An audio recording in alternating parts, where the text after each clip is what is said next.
Bienvenue dans Élan Bien-être, le podcast qui prend soin de vous, de votre corps et de votre esprit. Je suis ravi de vous retrouver pour ce deuxième épisode, et aujourd'hui, on va parler d'un sujet qui me passionne profondément, et qui va peut-être vous surprendre autant qu'il m'a surpris quand je l'ai découvert. On va parler de votre ventre, et plus précisément du lien extraordinaire, mystérieux et scientifiquement prouvé qui existe entre votre intestin et votre cerveau. Parce que si vous souffrez d'anxiété, de stress chronique, de cette fameuse boule dans le ventre qui ne part pas, ce que vous allez entendre dans les prochaines minutes pourrait vraiment changer votre façon de comprendre ce qui se passe en vous.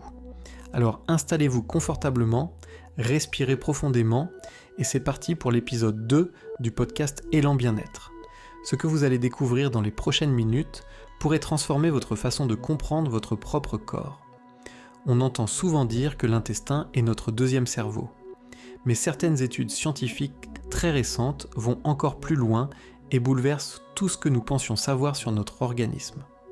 Des chercheurs de renommée mondiale affirment maintenant que l'intestin serait peut-être même notre premier cerveau. En tout cas, le cerveau originel de notre organisme depuis des millions d'années d'évolution. Alors commençons par ce que la science connaît déjà assez bien. Le fameux microbiote intestinal qui fait tant parler de lui. Cette flore intestinale extraordinaire est composée de plusieurs milliards de bactéries, les bonnes comme les mauvaises. Il y avait eu un succès phénoménal d'édition il y a quelques années grâce à une doctoresse allemande qui avait popularisé ce concept auprès du grand public. Mais aujourd'hui, nous allons aller bien plus loin dans la compréhension de ces mécanismes fascinants. Des scientifiques de renommée internationale viennent de découvrir un lien absolument surprenant entre notre tête et notre intestin. Et ce lien ne passe pas par le microbiote dont nous venons de parler. Il s'agit d'une connexion directe, électrique, mesurable, entre le cerveau dans notre crâne et le tube digestif dans notre abdomen. Votre état mental global, que ce soit l'anxiété chronique, la dépression passagère ou simplement votre humeur du jour, aurait des interactions très fortes avec votre tube digestif. Une découverte qui ouvre des perspectives thérapeutiques absolument révolutionnaires pour des millions de personnes. Mais avant d'aller plus loin, laissez-moi vous poser une question. Avez-vous déjà ressenti un nœud à l'estomac dans une situation stressante ? Cette boule dans le ventre quand quelque chose vous angoisse ? Ces papillons avant un rendez-vous important ? Bien sûr que oui. Nous l'avons tous ressenti. Et nos grands-mères le savaient déjà intuitivement, bien avant que la science ne le prouve. Mais pourquoi ressentons ça exactement ? Quel est le mécanisme précis derrière ce phénomène universel ? C'est exactement ce que des chercheurs ont décidé d'explorer. Pour comprendre vraiment ce qui se passe, il faut d'abord comprendre ce qu'est le système nerveux entérique. Et c'est là que ça devient fascinant. Votre intestin possède son propre système nerveux, totalement indépendant du cerveau. Il contient environ 500 millions de neurones, soit 5 fois plus que dans la moelle épinière. C'est pour cette raison que les scientifiques l'appellent le deuxième cerveau. Ce système nerveux entérique peut fonctionner de manière autonome, sans recevoir d'ordre du cerveau. Il gère seul la digestion, les contractions musculaires de l'intestin, la production d'enzymes, et surtout, et c'est le point crucial, il produit une quantité phénoménale de neurotransmetteurs. Saviez-vous que 90% de la sérotonine de votre corps est produite dans votre intestin ? La sérotonine, c'est l'hormone du bonheur, celle qui régule votre humeur, votre sommeil, votre appétit. Ce n'est pas votre cerveau qui en produit la majorité, c'est votre ventre. Et ce n'est pas tout. Votre intestin produit également des quantités significatives de dopamine, l'hormone du plaisir et de la motivation. Tout cela dans votre ventre, pas dans votre tête. Cela commence à expliquer pourquoi votre état digestif influence si directement votre état mental, non ? Mais revenons à la découverte scientifique dont je voulais vous parler, parce qu'elle va encore plus loin. Tous les autres organes du corps avaient déjà été étudiés en profondeur. Le cœur, les poumons, le foie, leurs interactions avec le cerveau étaient bien connues. Mais le tube digestif n'avait jamais vraiment été sérieusement étudié sous cet angle précis. C'est justement cette observation qui a donné l'idée à une équipe de chercheurs de combler cette lacune. Et voici comment ils ont procédé. Ils ont utilisé des capteurs sophistiqués, mais attention, pas à l'intérieur du tube digestif. Ils ont soigneusement placé des capteurs pour mesurer la motricité de l'estomac, c'est-à-dire l'ensemble de ses mouvements complexes et rythmiques. Ils ont mesuré l'électricité naturellement générée par l'activité stomacale. Parallèlement, ils ont installé les mêmes types de capteurs au niveau du cerveau via un électroencéphalogramme. Et ils ont posé des questions détaillées aux participants sur leur état mental du moment. Bonne humeur, dépression, niveau d'anxiété. En croisant toutes ces informations, ils ont mis en évidence une corrélation statistique absolument remarquable. Une corrélation qui touchait même des aspects comme l'attention soutenue et la qualité du sommeil nocturne. Et la découverte la plus contre-intuitive, celle qui m'a vraiment surpris, c'est ce paradoxe que les chercheurs ont observé.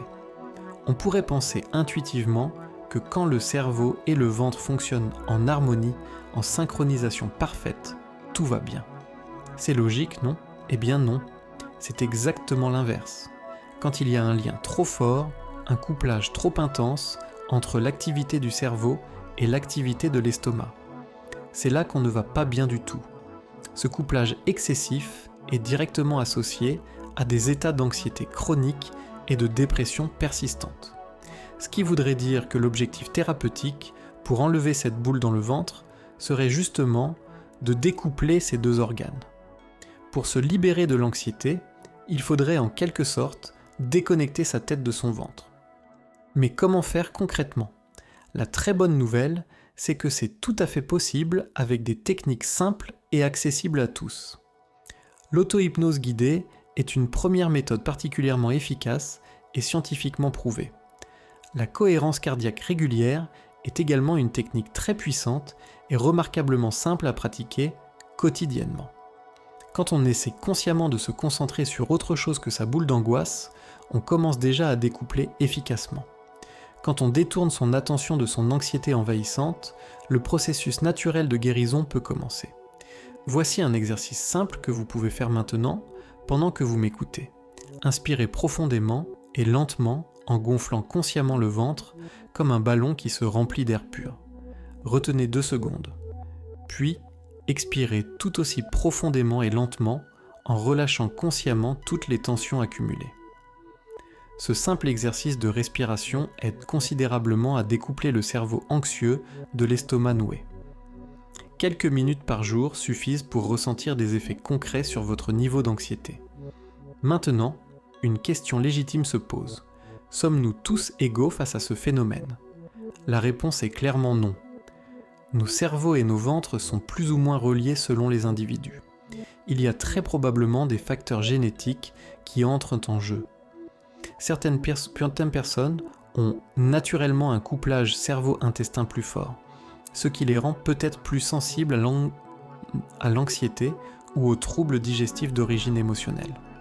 Mais la bonne nouvelle, c'est que la cohérence cardiaque et la respiration profonde sont des outils accessibles à tous, gratuitement, dès aujourd'hui. Cette découverte scientifique majeure nous rappelle à quel point notre corps est une machine extraordinaire. Les connexions entre nos organes sont bien plus complexes et subtiles que ce que nous imaginions. Notre intestin communique en permanence avec notre cerveau par des voies multiples, encore partiellement mystérieuses. Et cette communication constante influence directement notre bien-être psychologique quotidien. En comprenant mieux ces mécanismes, nous pouvons agir concrètement sur notre santé mentale. Les techniques de relaxation prennent tout leur sens à la lumière de ces découvertes. La méditation régulière apparaît maintenant comme un outil thérapeutique puissant, validé par la science. Notre ventre mérite vraiment qu'on lui accorde une attention particulière. Prendre soin de son système digestif, c'est aussi prendre soin de sa santé mentale et de son équilibre émotionnel. Et vous maintenant, quand vous aurez une boule au ventre, vous saurez exactement ce qui se passe dans votre organisme. Vous pourrez utiliser les techniques de respiration consciente pour découpler votre cerveau de votre estomac. Et vous retrouverez rapidement votre sérénité. En résumé, retenez 3 choses essentielles de cet épisode. Premièrement, votre intestin est un véritable deuxième cerveau avec 500 millions de neurones et 90% de la sérotonine de votre corps. Deuxièmement, un couplage trop fort entre cerveau et intestin est associé à l'anxiété et la dépression. Le but est de les découpler. Troisièmement, des techniques simples comme la respiration consciente et la cohérence cardiaque permettent d'y parvenir au quotidien. Voilà, c'est la fin de l'épisode 2 du podcast Élan Bien-être. J'espère que cet épisode vous a apporté des clés concrètes pour mieux comprendre et mieux gérer votre anxiété au quotidien. Si vous avez aimé cet épisode, partagez-le avec quelqu'un qui souffre d'anxiété. Cette information peut vraiment changer sa façon d'appréhender ses émotions. Abonnez-vous à la chaîne YouTube Élan Bien-être et activez la cloche pour ne manquer aucun épisode. Dans le prochain épisode, on aborde un autre sujet passionnant sur votre santé. Prenez soin de vous, prenez soin de votre ventre et on se retrouve très bientôt sur Élan Bien-être.